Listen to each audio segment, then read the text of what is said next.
meaning is what? Okay, the topic will come next. I will, after executing this application, I will give that example. Okay? We will complete this flow. Okay? So already we developed this part. App 2 and DB's connection is done. Now we are developing the app 1. This app 1 is what? Is the same one microservices. This app 1 is consuming the app 2 things, whatever, get employee details and save employee details. And these things where we are communicating from the Postman. We are using the Postman. Okay, through Postman, we are making the request to app1, and app1 don't have a database connections, right? That is the reason this app1 is communicating with to app2. And app2 what is doing? Communicating with the database, and it's returned back to here. Okay, and this is written back to the app1, and app1 is written back to the Postman as any user, any device. Okay, but next question, are you communicating one application to another application, and which one we are using? We are using REST template. We are calling the one application to another application. We are using REST template. It's given by Spring. Okay, by using REST template, we are calling. Which one we are calling? Maybe say in this app, so what are the APIs are there? Maybe save employee details is there, get employee, get all employee details are there, and get by ID is there, right? These all employees are there, APIs are there. Yesterday we developed. And these things we are calling there. Okay, and this app one who will calling or who will testing Postman or any third party. Okay, clear? This is the flow we are developing. So now we have to, what should I do? We have to develop the app one. For app one, how we can develop from the scratch level? We can go to the, which one? Spring Initializer. This is the, remember it, Spring Initializer. So this is the, what is the website URL? Starter.spring.io. So this is a common interview question. Have you developed the Spring Boot project from scratch level? By using Spring Initializer. The URL is starter.spring.io, and you can give the project details and whatever your dependencies you require, and generate it and import to your IntelliJ. Okay, I did the same thing and imported here. Now what I am doing, this is my consumer real-time app. So I am consuming the which one? App 2. Are you following? Motion? This is also real-time scenario. Later I will convert it to Amazon or Flipkart. First understand the basic things. Now app 2 is already done, and it's fetching the data from database. Already we tested separately with the Postman. Correct? Already tested, right? Yes. Next one, what we are doing, this app 2 is communicating with app 1. So app 1 want to get the employee details, or app 1 consuming the save employee API and get employee details, want to consume from here app 1. So app 1 I created by using the starter data, which one? Spring.io. Okay, then I added the related documents or dependencies where in the form.xml, because we are developing the Spring Boot application by using Maven. Maven is the build tool, right? So what are the things are we adding? Just starter, Spring Boot starter, web, and Lambda for what purpose? No need to write the setters and getter and constructor is automatically come, right? That is the purpose we are using. And next one, Spring Boot starter test means to write the JU test cases, for that we are using. And this is not required. Webflex. This is the next topic. That's next which one? Next latest topic for developing the React nature. As of now, it's not required. This is the configuration. Here also we are writing the same flow. In which one? Employee controller. So employee control, I want to save this employee details. Same, we have to write the request body and employee details. And this employee details now we are sending to app 2. But app 2 where is running? In app 2, this save employee details where is running? In this port, and this is the URL. And these all the details we need to configure. Or to configuration details where you have to write? In a property file. So in the property file, how you read the data? By using @value. Okay, now first my requirement, I want to save employee details. So what I am writing? Save.emp dollar means this is a property file we are reading here. So here, save.emp. What is this? http://localhost 9988/emp/save. This is a URL, right? And this URL where you are calling in the controller class. This is the save employee. And what we are getting the details, right? We are getting this employee details. And after that, if there any header we are giving? Yes, we are passing this applications as JSON format, or we can give it some name, our name dot JSON.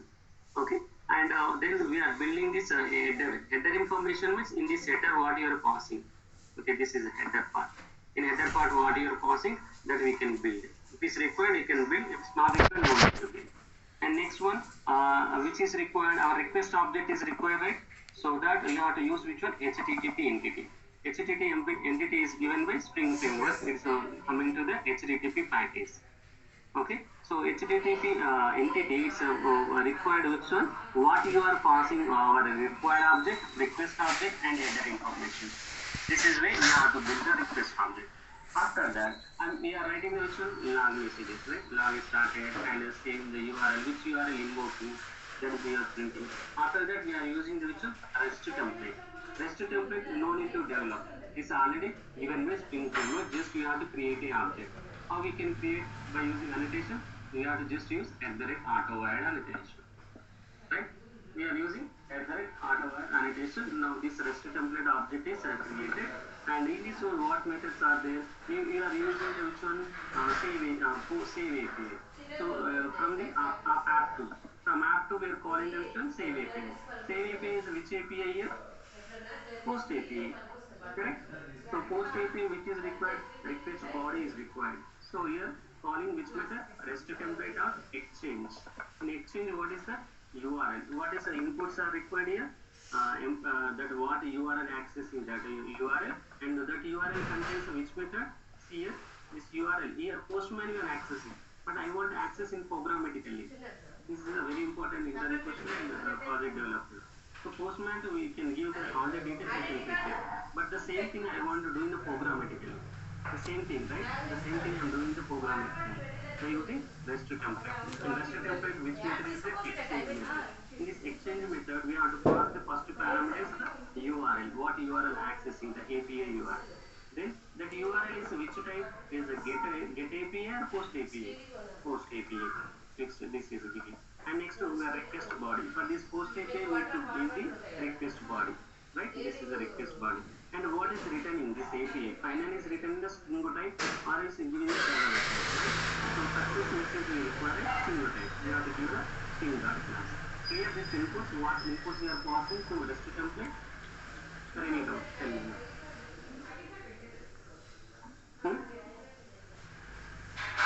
Here? No. After that, it's giving the now app2 is this app2 is giving the different response, right? Maybe how this is very important for interview, and how this app1 know this app2 is giving the success response or error response. How do you know? This is an interview question. Understood my question? This app1 communicate with the app2, and app2 giving us some response. The response may be a error response or success response, right? So that might be possible, right? And how you know this app1, whether you are getting success response or failure response based on HTTP status scores. Yesterday we discussed, right? 200 status score, 400 and 500. These three things regularly using in the project development.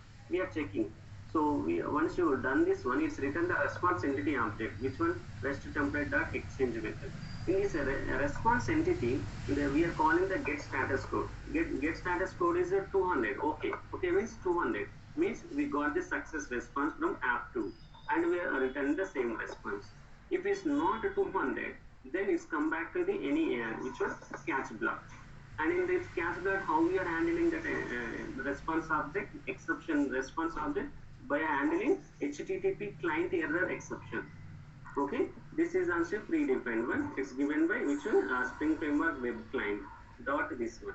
And here we can call it this exception of object dot we are calling the get message. Okay, what message is returning? We are building our own exception object in XAPI again. Yesterday we built, right, this exception object, error object. Same way here building. It's some API error code and message, what message is coming, and building this information. After that, we are taking the array type. Okay, so list of which one? Errors. List of errors, we are adding this error object. And we are same forwarding to the business exception. Means business exception same. In the domain side, how you written, the same way you can retain. And if this other exception may come, right? If HTTP client is not related this one, maybe it's a resource access exception or other exception. This case we are giving message. And in that case, in the catch block, any things will come, right? Here catch this catch or this. We are giving try again. Okay, clear? This is the way we are invoking. So now let me start. And this app one is running on the which port number? You can see in the property file. So here default property. Default property, there is no port, right, configured. Default one is 8080. Okay, now understood, right? Now we can see the diagram, we can mention it. You can take a screenshot after this one. This REST template, we are invoking the app2 by using the which URL? This is a URL. Okay. We are invoking this way. From here, app1 to app2. But this postman app1, how is accessing? The postman, the app1, how we are accessing? Localhost 8080. Okay. Now I am starting this consumer application. And is there any active profiles? No active profile, simple one. Right? Directly I am starting your application with the default port number. And in this one, how we can access app1? We can access this, like I am giving the some name API. I'm stopping this one.